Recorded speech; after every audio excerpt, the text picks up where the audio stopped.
بسم اللہ الرحمن الرحیم نحمدہ نصلی علی رسولہ الکریم اما بعد۔ محترم ناظرین کرام، ایک صاحب ہیں طٰہٰ اعجاز، انہوں نے سوال کیا ہے: السلام علیکم مفتی صاحب، صفا نیم کا کیا مطلب ہے؟ اس نام پر ایک ویڈیو بنا دیں۔ وعلیکم السلام ورحمۃ اللہ وبرکاتہ۔ دیکھیے، جو لفظ آپ نے پوچھا ہے صفا، عربی زبان کے اعتبار سے امن ایک لفظ ہوتا ہے۔ امن کے معنی آتے ہیں ماں کے۔ صفا اس کے معنی آتے ہیں صاف، شفاف، خالص، اسی طریقے سے چمکدار پتھر۔ یہ تمام کے تمام معنی صفا کے آتے ہیں۔ تو اب مل کر کے صفا اس کے معنی بنیں گے پاکیزگی کی ماں، یا اسی طریقے سے خالص اور بے داغ وجود، یہ معنی بنیں گے صفا کے۔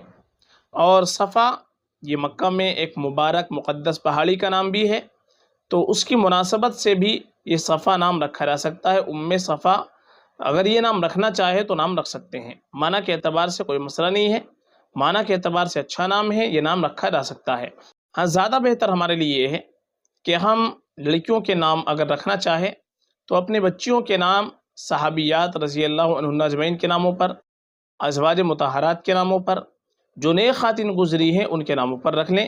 یہ ہمارے لیے اور بہتر ہوتا ہے، باعث فضیلت ہوتا ہے۔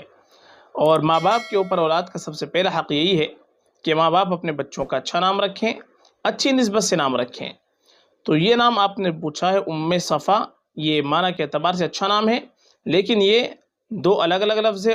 الگ لفظ ہے، صفا الگ لفظ ہے، اور دونوں کے معنی ہم نے بتلا دیے، اور پھر ملا کر کے صفا، دونوں کے ملا کر کے کیا معنی بنیں گے، تو یہ نام کی پوری تفصیل ہم نے آپ کو بتلا دی ہے۔ یہ نام رکھا جا سکتا ہے فقط، واللہ اعلم۔